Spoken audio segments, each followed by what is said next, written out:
TMC विधायक की धमकी और बीरभूम हिंसा को लेकर बीजेपी इस वक्त एक प्रेस कॉन्फ्रेंस कर रही है। आपको सीधे वहीं लिए चलते हैं। क्रूड बम बीरभूम में मिले हैं, 350 क्रूड बॉम्ब्स।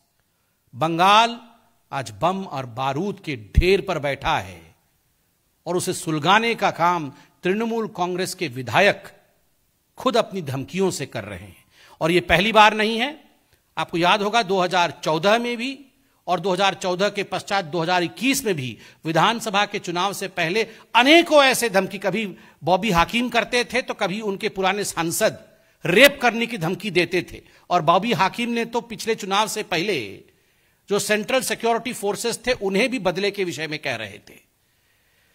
हम निंदा करते हैं, इलेक्शन कमीशन इसको संज्ञान में ले, यह भारतीय जनता पार्टी जरूर चाहती है। दूसरा विषय जिसको लेकर आज हम सभी चिंतित हैं, जिसको लेकर आज पूरा हिंदुस्तान कहीं ना कहीं हतप्रभ है, वो अरविंद केजरीवाल जी का विषय है।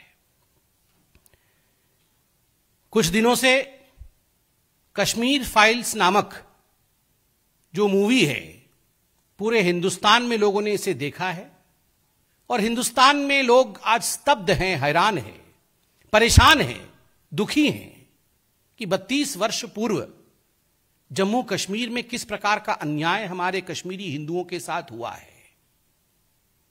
मुझे तो आश्चर्य लगता है, टैक्स फ्री करने को लेकर कई राज्यों ने टैक्स फ्री किया, कुछ राज्यों ने टैक्स फ्री नहीं किया, यह राज्यों का विषय है।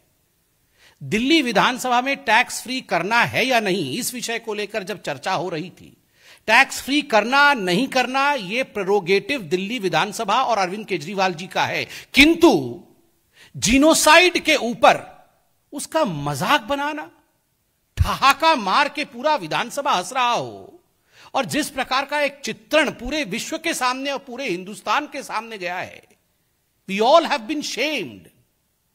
हिंदुस्तान शर्मसार हुई है क्योंकि अरविंद केजरीवाल जी का जो रवैया था, जो बर्ताव था, कश्मीर जीनोसाइड को लेकर, कश्मीरी हिंदुओं के ऊपर जो प्रताड़ना हुई थी आज से 32 साल पूर्व, यह रवैया सही नहीं था। एक इलेक्टेड रिप्रेजेंटेटिव तो संबित पात्रा कह रहे थे कि बंगाल इस वक्त बारूद के ढेर पर बैठा है। जिस तरीके से वहां पर सदस्य गए हैं, आप गिरिजा जी से और उनके परिवार से पूछिए, गिरिजा जी के ऊपर क्या गुजरा होगा जब उनको आरी से काटा गया होगा। आप नीलकांत गंजू जी जो जस्टिस थे, उनके और उनके परिवार से पूछिए, अगर समय में पीछे जा सके तो इन लोगों के जहन पे क्या गुजरा होगा। What they must have felt when the genocide was in fact underway in Jammu and Kashmir. But despite all that, the way you laughed, the way you mocked the genocide is something which will never be forgotten.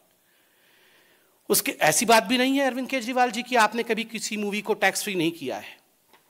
ये सांड की आंख से लेकर पीके movie और bang bang, इन सभी movie के लिए आपने खुद, यहाँ बहुत बड़ा फेरिस चल रहा है सोशल मीडिया में, जिसके लिए आपने खुद एडवर्टाइजमेंट किया है, पोस्टर चिपकाए हैं।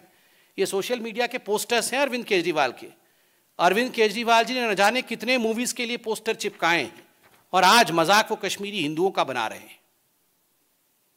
और जब वो घिर गए, जब पूरे हिंदुस्तान में एक वातावरण उनके खिलाफ बना, तो तुरंत अरविंद केजरीवाल जी जो अपने यू टर्न के लिए मशहूर हैं, यू टर्न लेके अच्छा बनने की कोशिश कर रहे थे, वो क्रेडिट भी ले रहे हैं और कह रहे थे कश्मीरी माइग्रेंट टीचर्स जो हैं, जो कश्मीरी हिंदू टीचर्स आए थे, उनको दिल्ली सरकार ने नौकरी दी।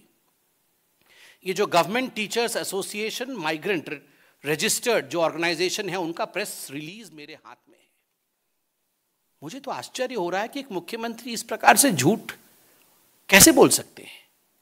उन्होंने कहा कि हमने कश्मीरी माइग्रेंट टीचर्स को, कश्मीरी हिंदुओं को रेगुलराइज किया, मगर जब कश्मीरी माइग्रेंट टीचर्स ने प्रेस कॉन्फ्रेंस करके प्रेस रिलीज जारी किया, उसमें जो टाइमलाइन दिया है वो मैं आपके सामने रखता हूं। जून 6, 2010 को कश्मीरी माइग्रेंट टीचर्स वो दिल्ली हाईकोर्ट अप्रोच करते हैं कि हमें रेगुलराइज किया जाए अपने प्रोफेशन में। मई 18, 2015 सिंगल बेंच हाईकोर्ट की अपनी जजमेंट डिलीवर करती है और कहती है कि कश्मीरी माइग्रेंट टीचर्स को, जो कश्मीरी हिंदू टीचर्स थे, उनको रेगुलराइज कर दिया जाए अपने सर्विस में। मगर उसी वर्ष 2015 में केजरीवाल जी की सरकार डबल बेंच के सामने इस पूरे जजमेंट को चैलेंज करती है कि नहीं, हम रेगुलराइज नहीं करना चाहते हैं, यह उचित नहीं होगा। और मई 21, 2018 को डबल बेंच अपने वर्डिक्ट में दिल्ली सरकार के इस पूरे प्रक्रिया को, नकारने वाले प्रक्रिया को मना कर देती है और उन्हें डायरेक्ट करती है कि आप कश्मीरी माइग्रेंट टीचर्स, जो हिंदू कश्मीरी प्रताड़ित थे, जो विस्थापित थे, आप इन विस्थापित कश्मीरी टीचर्स को आप रेगुलराइज करिए, यही मेरा जजमेंट है, यही हमारा जजमेंट है। उसके बाद दिल्ली सरकार के पास कोई उपाय नहीं रहा। दिल्ली सरकार ने अश्योर किया कि हम जो KMT, कश्मीर माइग्रेंट टीचर्स है, उनको रेगुलराइज करेंगे, किंतु ऊपर से कहते रहे 26 अक्टूबर 2018 को ये सुप्रीम कोर्ट चले गए। केजरीवाल जी की सरकार 26 अक्टूबर 2018 को सुप्रीम कोर्ट चली गई और सुप्रीम कोर्ट में हाई कोर्ट के डबल बेंच के फैसले को चुनौती दिया कि हम कश्मीरी विस्थापित पंडितों को नौकरी नहीं देना चाहते हैं, हाई कोर्ट के इस निर्णय को निरस्त किया जाए। धन्य हो हमारा सुप्रीम कोर्ट। और आज मैं नतमस्तक होता हूं हमारे इस जुडिशरी को। हमेशा न्याय दिया है जुडिशरी ने, और अंततोगत्वा 23 जनवरी 2019 को भारत के सर्वोच्च न्यायालय ने यह कहा कि यह नहीं हो सकता है, आपको रेगुलराइज करना ही पड़ेगा।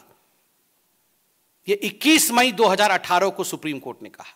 21 मई 2018 को सुप्रीम कोर्ट ने डायरेक्ट किया कि आपको जो जजमेंट था हाई कोर्ट का, उसे मानना ही पड़ेगा, जब कोई ऑप्शन नहीं था।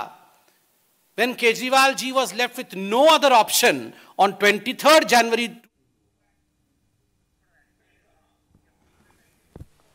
तो बीजेपी समर्थकों को धमकाया गया, बीजेपी को वोट देने की नहीं देने की धमकी दी गई। ये सारी बातें TMC विधायक की तरफ से खुलेआम कही गई। ये संबित पात्रा एक प्रेस कॉन्फ्रेंस के जरिए आरोप लगा रहे थे और अभी वो अरविंद केजरीवाल का भी जिक्र करने लगे। जिस तरीके से अरविंद केजरीवाल ने फिल्म को लेकर के, फिल्म द कश्मीर फाइल्स को लेकर के जो बातें कही, उसको लेकर के अरविंद केजरीवाल पर भी निशाना साधा।